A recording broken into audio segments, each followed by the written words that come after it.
Hi guys, if you've gone to class, a lot of times everyone's got the same old seam ripper and you get them all mixed up, and I happen to have my favorite one that's nice and sharp and I really don't want anyone else to use it. So I want to make a fob for it so I can tell mine from everybody else's. But the problem is most of the fobs that are out on the market out there are too heavy for a seam ripper and they get in the way when you're trying to use it. So we're going to make one out of tasseling, and I'm going to make my own tasseling, and then I'm going to do it with a serger. So I'm going to use one of these really pretty threads, which is like a designer 7 or designer 6 thread, which is a really thick thread. And we're going to use the chain stitch on my Evolve. So I'm going to set up the machine and I'll be right back. So I'm setting up my serger for a 1 needle chain stitch, and I'm going to put regular thread in the needle, and I'm going to use these little discs. I don't know if you can see them or not, these little discs on the serger spool pins so that it can hold the flat thread. Okay, so I'm going to thread the needle as normal.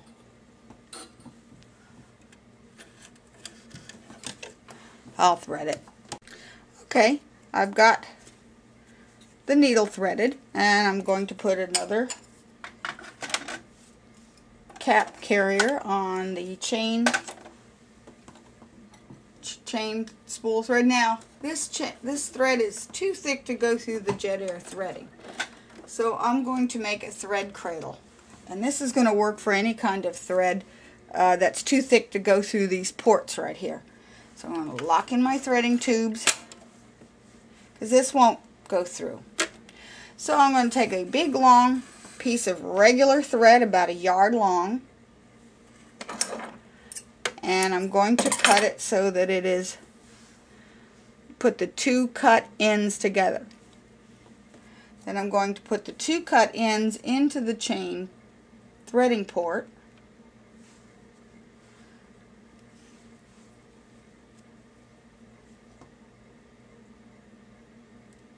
Not doing real well with this camera because, you know, I hate cameras. Okay, and came through. And I'm just going to put this really thick thread in the looper. So I thread the looper, while I thread through here. And I'll reach in here and pull this thread cradle through until I get the thread out. I'm going to give it a cut and tuck it back in. And now I'm ready to set. I'm going to set this to chain stitch, and it already is, maybe a little bit looser because it's kind of thick thread. Okay, now I'm going to sew onto a scrap piece of fabric just to check the stitches.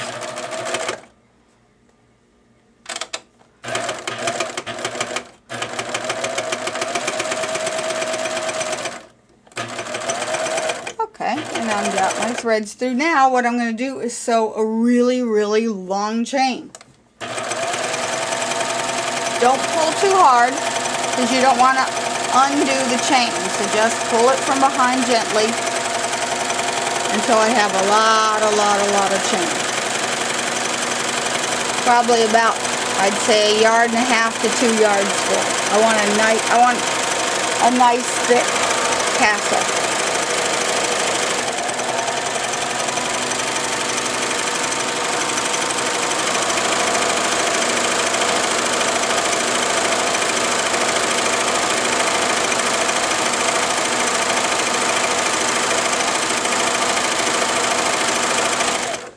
Okay, this is really long now, and what I'm going to do is I'm going to cut it, but before I do too much more, I'm going to hit that end with some fray check so that it doesn't come undone.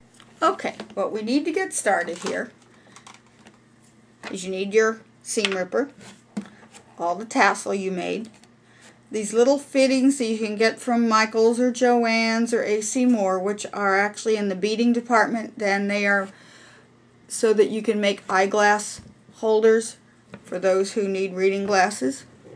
Not that I would ever admit to that.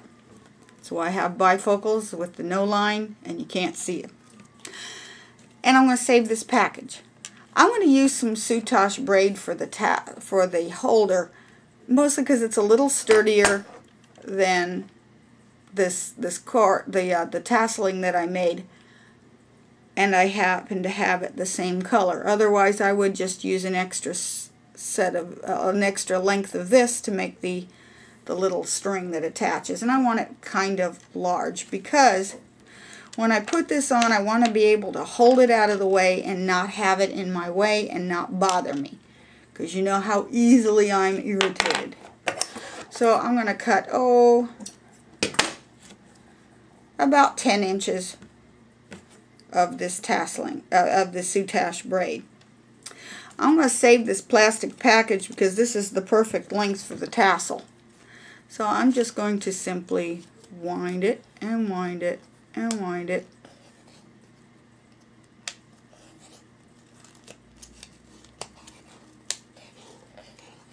Round and around and around, make a nice thick tassel.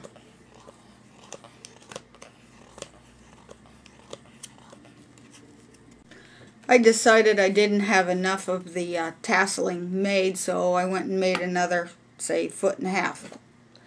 So what I'm going to do is take this length of the soutache braid and string it inside of the finding. That's a little long. I can cut it later. And I'm going to slip this underneath all of the thread.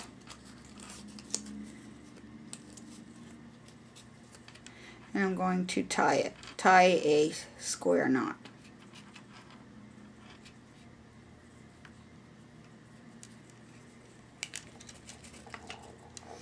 Okay, I can't tie a knot today. In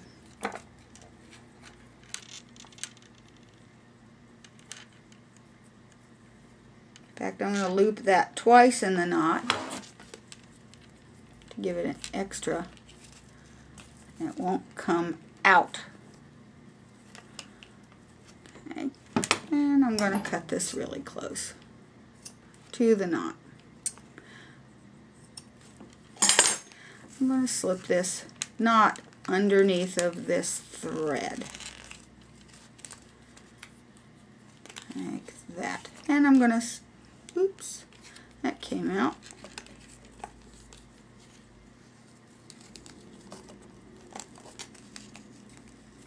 Pull this tight, get that knot underneath there, and I'm going to pull the card out. Okay, now you've taken the tasseling off of the cardboard and you've positioned all of the tassels tightly around the knot that you made in the braid. I'm going to make a loop, so I start with the cut in towards the top, and I'll put my thumb there. I'm going to wrap one of these around my finger. Why? Because you're going to mix them up with the loops on the tassel, and you don't want to do that. And then I'm going to start winding this other piece tightly around, sort of keeping it in, you know, just not a big knot in one place, sort of go down the tassel. And I'm going to go maybe about 1/4 of an inch. When you've got that tassel knot looking like you want it, then I'm going to put this part you're winding into the loop that's around your finger and pull it through. Then you're going to take this and this one that's up at the top and pull it. And you're going to pull that knot inside that round part right here. See this part where you're going to pull it inside there and give it a good tug. And then you're going to cut these loose ends. Cut them close. And this one.